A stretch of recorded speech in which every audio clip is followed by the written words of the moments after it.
We ready to go? Good deal. All right, so my name's Jim Niederauer. I am from AppRiver. How many of you heard of AppRiver? One person, two people. Okay, well that's good. Everybody knows about AppRiver after we get out of here. All right, so how did I get here? Last year I came to NolaCon. First I want to thank Rob and his team for putting this together. It's a really great event, so be sure and thank him when you get a chance. So I was here last year, and unfortunately I said some really big words and acted like I knew what I was talking about, and suddenly I'm here talking, so it's what happens sometimes. And realistically, I've been with AppRiver since 2006. I'm a senior systems administrator there, responsible for network deployments in 11 data centers globally. We take care of network security and network operations. Our two main services are SecureSurf and SecureTide. One is a spam and virus filtering service. The other is a DNS malware filtering service. Both of them are global. We filter messages for about 850,000 email boxes on a regular basis. When I checked, in fact, I can't show you my GrayLog live demos today because we're overwhelmed with spam to the tune of about 600,000 messages per minute going to our spam quarantine. So we can thank the virus writers for that today.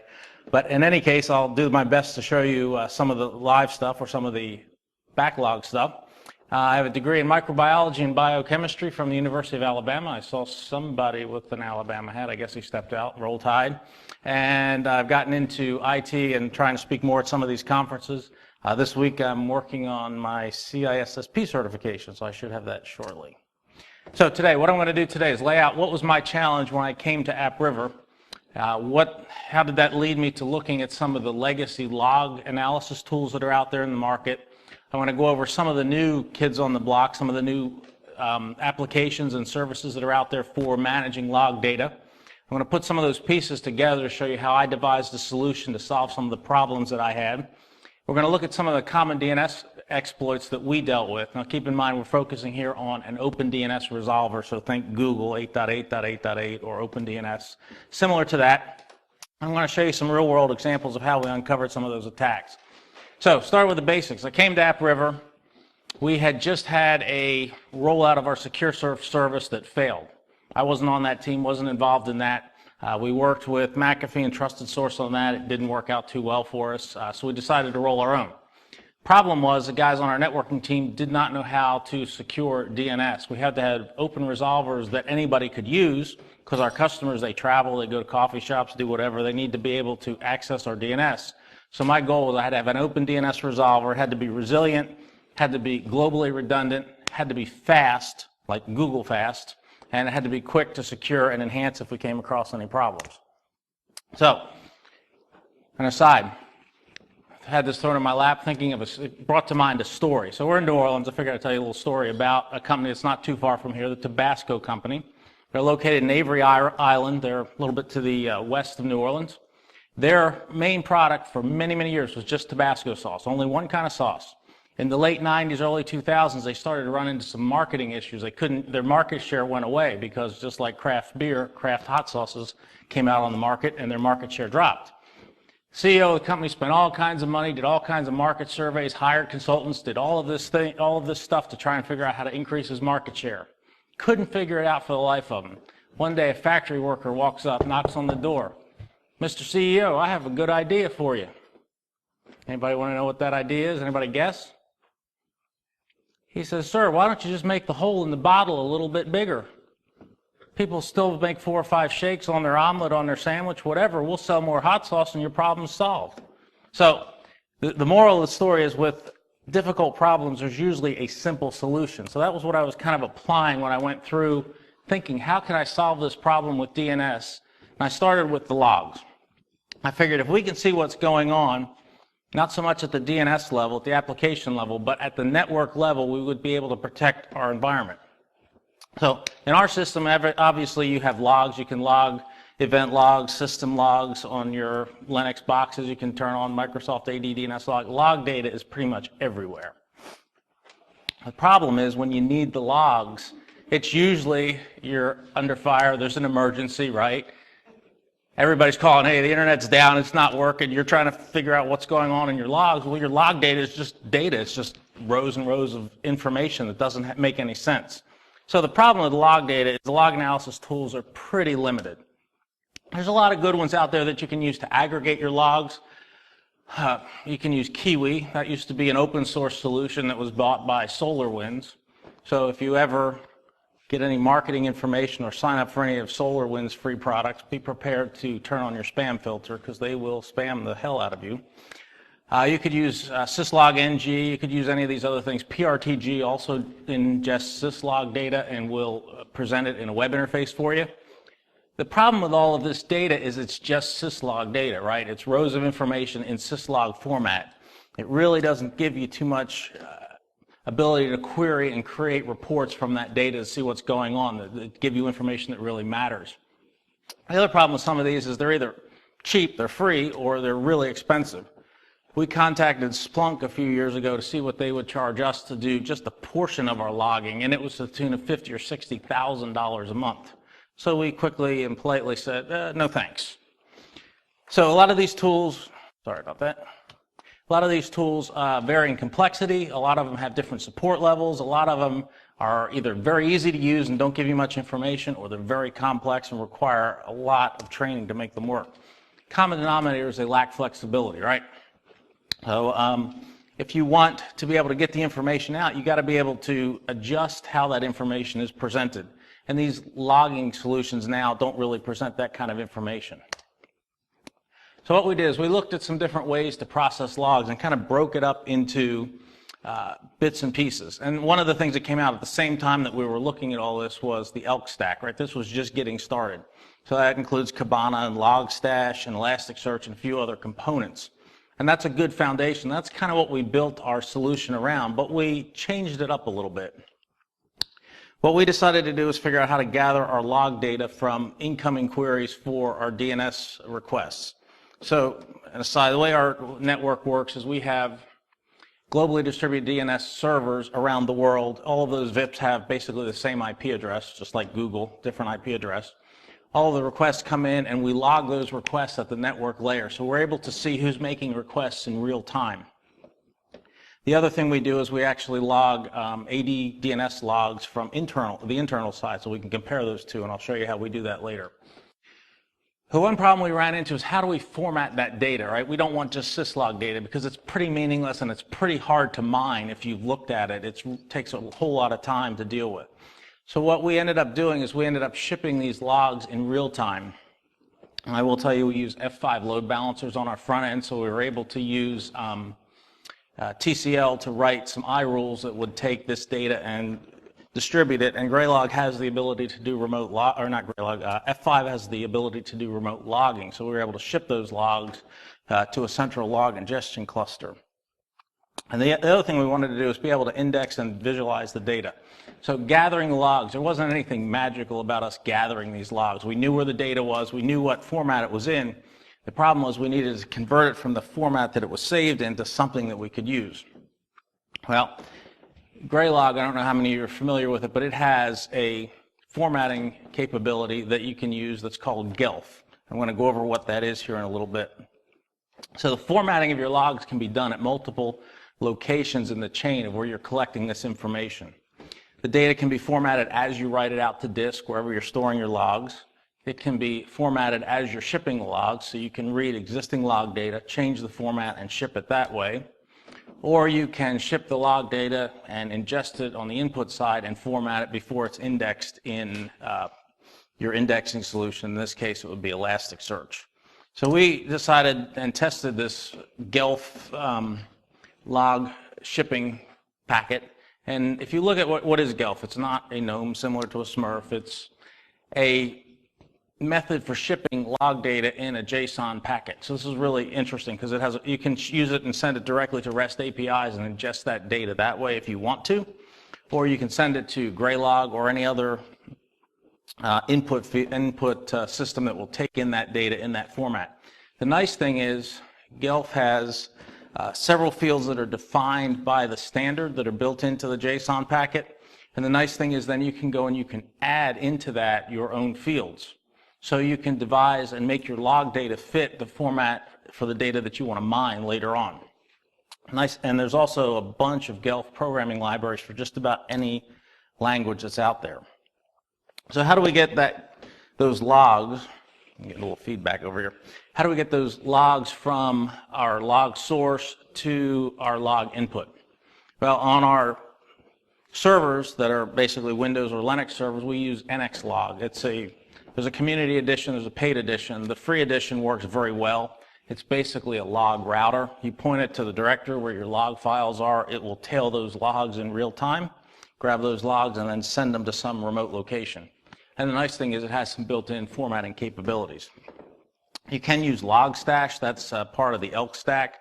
That works really well. Also, it's a little bit too much for what we use on our Windows side of things, so we just decided to stick with XLog. We also use the F5 remote logging capabilities. We apply filters when we ship those logs out. So next piece of the puzzle, GrayLog just released version 2. It has a very cool feature that it just added, and I'm going to go over the whole feature set for GrayLog again. I'm just kind of bits and pieces of this together so we can see how I put together pieces to make a whole solution. But what they added to it was something called the GrayLog sidecar. So imagine if you have thousands of servers with XLog or whatever running on those servers. You don't want to have to touch every one of those servers every time you want to add logs or change logs, make a change to how those logs are formatted or shipped. So what this sidecar does, it installs on all those end servers, and it then interacts with whatever log shipping tool you're using, whether it's XLog or Logstash. But the nice thing is it allows you then to manage all of those remote endpoints through one panel, through one web interface, through the GrayLog web interface. It's a very cool solution. So the latest version of GrayLog, and what GrayLog is a collector. Basically all it is, it consists of a web server, it consists of collector endpoints, and it consists of a way to send the data to indexing. The nice thing about it is it will actually accumulate your logs, put them in a journal file. Think of the journal as a cache. So what happened to us today is our Elasticsearch cluster couldn't keep up, so the journal files built up. The log data is there, but it'll take some time to peel off and get sent to our Elasticsearch cluster. You can also use GrayLog to ingest log data and then forward an exact copy of that log data somewhere else if you already have other log solutions in place. So you're not limiting yourself as to what you can do. Think of it as an inline log analysis tool. It uses Elasticsearch in the back end for its database and for indexing the data, and it keeps all of its configurations in a MongoDB database. So the other thing GrayLog 2 has now is the ability to archive. As your logs build up, you can take your logs and archive the ones you don't want, and I'll show you a little bit about this in a minute. It gives you the ability to monitor and alert, so you can set streams, you can filter incoming data, tag it with a stream, and then alert when certain incidents happen. Let's say you could use it for example, we use it for logins to Linux servers, right? Somebody's trying to brute force log in a Linux server. If they log in more than 3 times, it'll be tagged in a stream and alert and send us an email saying, hey, this Linux server had 3 logins with this username within this period of time, and that's a problem. It gives you the ability to do drill down analytics, which I'll go over in a little bit. And it integrates directly with your Active Directory or LDAP server. So if you have an Active Directory domain, you can set permissions in GrayLog using that Active Directory domain. And the other cool thing that they often don't talk about and is overlooked is the ability to create custom Java plugins. So remember I said you can format your data when you write it to disk, you can format your data when you ship it from your endpoint, or you can format your data when you ingest it into GrayLog. That is done through writing Java plugins.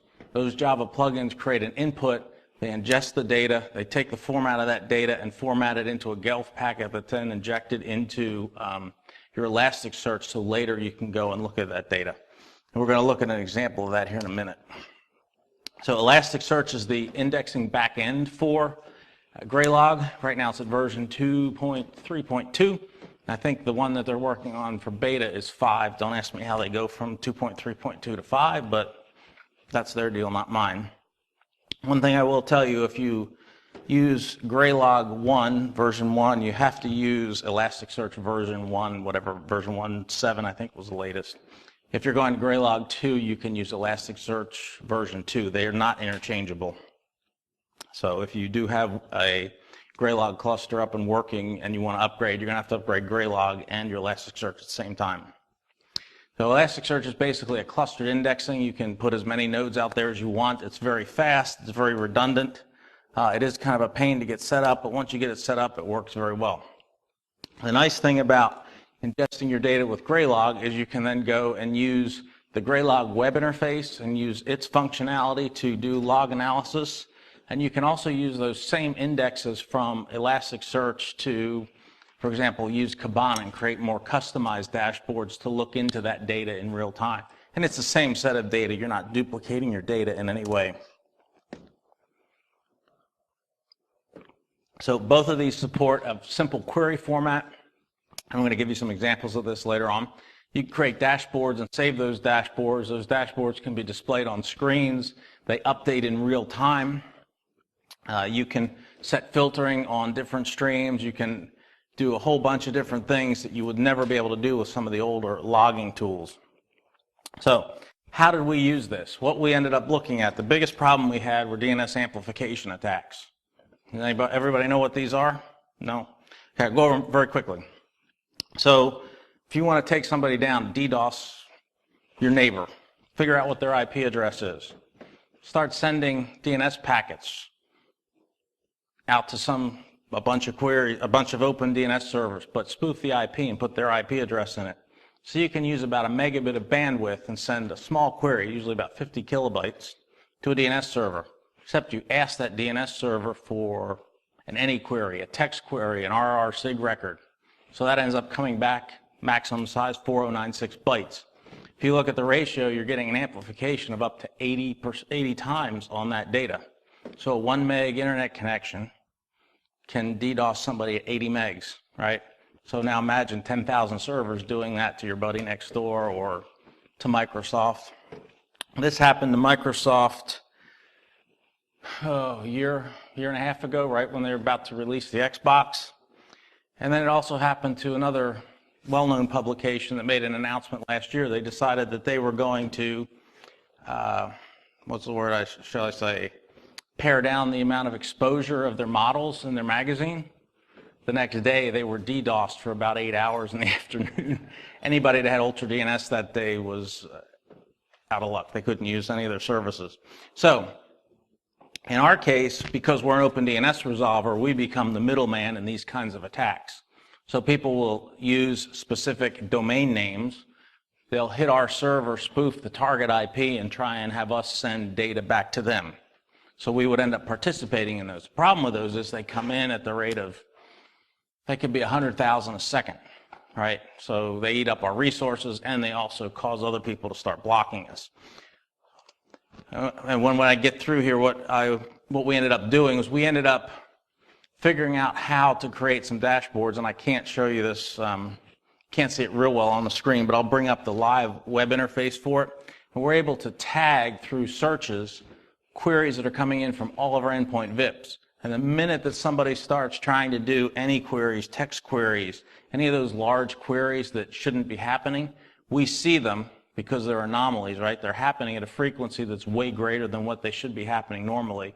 And then we're able to go on the back end through some other tricks that we have through iRules on the F5, add a block for a particular domain, let's say, that they're using in these attacks, and our DNS VIPs just drop it and ignore that traffic without impacting anybody else's traffic. And the fortunate thing is most of these attacks are done using domains that nobody would ever want to go to anyway, and there's no reason to have 1,000 any queries coming up every second. You will see some sites on the internet that use any queries as a cheap way of testing DNS, like DNS Stuff and some of those other places. They'll do an any query against your authoritative server and then parse that out on their side. But we don't care about that. If they want to do it that way, that's fine. The other thing that we see, which is kind of interesting, this is a really big deal. Malware can use DNS to exfiltrate data from your infected machines. This is how it works. So the nefarious person registers a domain. This is one of them here, this ps780.com. They infect a machine with malware. The malware starts then pulling data from wherever it wants to get it, from the disk, memory, wherever, and it creates, through some algorithm, a long string, and it starts appending pieces of that string as a subdomain to the DNS query. It sends that query out over the internet. Does your firewall block it? Does your DNS server block it? Does your DNS server care? Right? It just sends that data out, right? You said data go out over the network. When it gets to the authoritative server, it answers, hey, here's the IP address. But it also takes that data, it knows how that data was encrypted, and it starts accumulating that data on the other side. So if you see these kinds of things happening on a network, your network's infected and somebody's taking data out of your network. We can guarantee that 100%. We don't know the algorithms that they use to put the data into those subdomains, but we do see it on infected machines. Once we clean the machines, we're able to see the problems go away. So this is data exfiltration through DNS.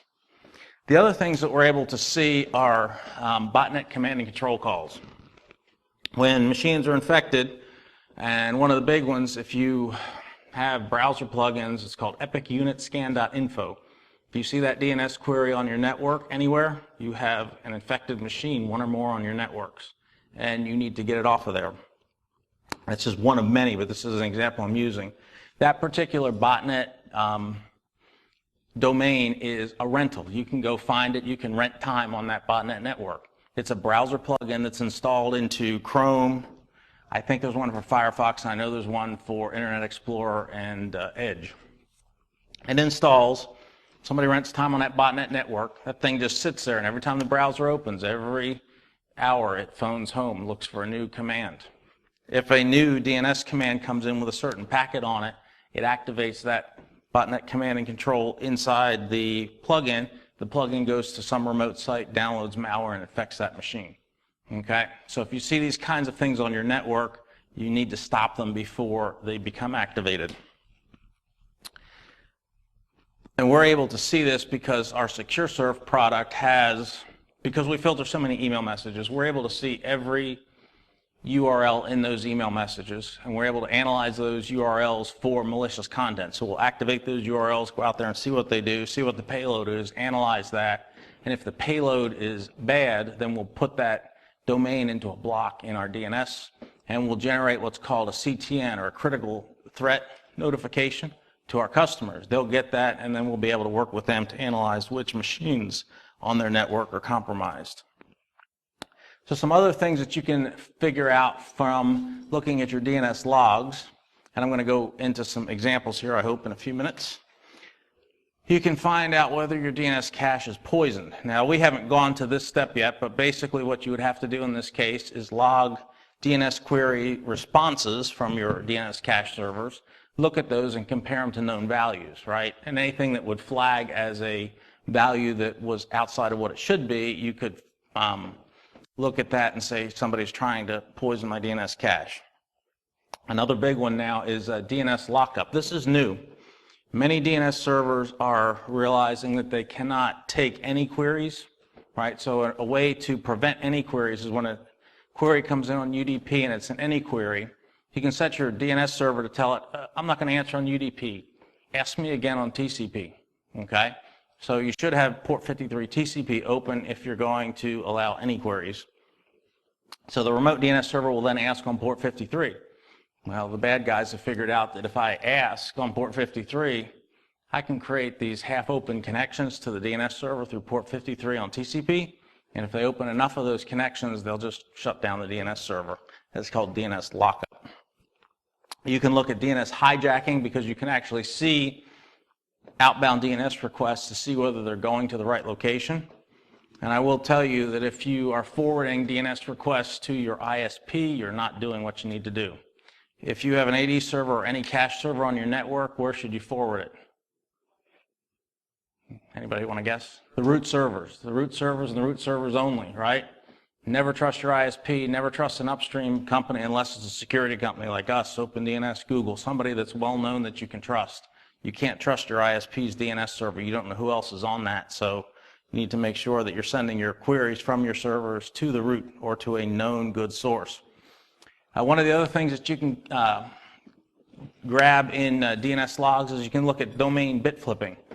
Several years ago, there was a good talk at DEF CON that talked about bit flipping. Memory, when it's heated up, bits can change in memory before stuff is written to disk, and you can get changes in files that will change the DNS lookups, will change some certain things in your DNS lookup, so you can see those Another thing we see also are these domain generation algorithms. Malware tries to hide in normal traffic. So a nefarious piece of software may just start making DNS lookups for tons of random domains, but somewhere dropped in those random domains is the one bad domain, right? So it's trying to hide itself in all of these DNS lookups. And if you have enough data, you can look at DNS lookups and figure out which domains are the nefarious ones in this noise of background data. Other things that we use this for, GrayLog, is device logins. We can check all of our routers, everything else. We can see when people log in, when they log out, how many times they attempt. The possibilities of what you can use this kind of logging for are pretty wide open. So now I want to see if I can get our environment to come up here, and I'll show you a few samples of what we look at. And I don't know if this is going to come up here without me sharing the screen. The screen sharing is not working quite right on this computer. Let's see. I'll put it on second screen only, and we'll see what we get. Okay. So I can't see it here, so I'm going to have to move around to where I can actually see it. So what you're looking at here is GrayLog interface in real time. It's actually pulling in data, real-time data. And you can see right now, I'm going to come down there and point out a couple things. So I hope I don't get feedback here by walking in front of the speaker. So what's happening? Hi folks, Iron Geek here. Unfortunately, we had a few video problems, so we have no audio up until about the 29-minute, 30-second mark. Sorry for the inconvenience.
Nothing I can do about it. The Elasticsearch cluster just didn't keep up.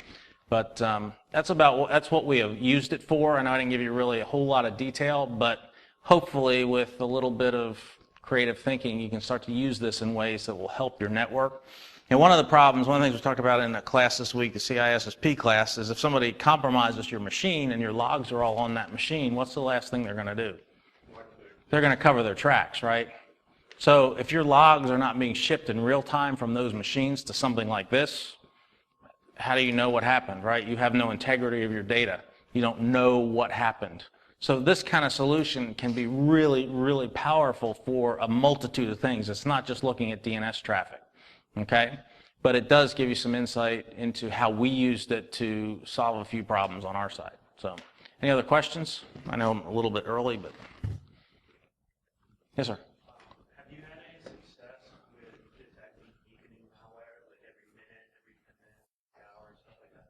Yes, when we know the domain name, if we search it, we can see the peaks, like that Epic Unit scan. It does it exactly every hour from customers, so I can filter by their IP that's infected. I can see every hour the 4 or 5 requests where it's phoning back home. Without the domain name, you would have to, not really, because you'd have to know what you're looking for, right? Because in this logs every DNS request that hits our public VIPs, right? So if we created a stream and flagged that particular input, or you can use regex in this in your streams, right? So you can find a particular pattern that matches and then flag that as a stream, and then if a certain threshold's met, that stream will send you an email, okay?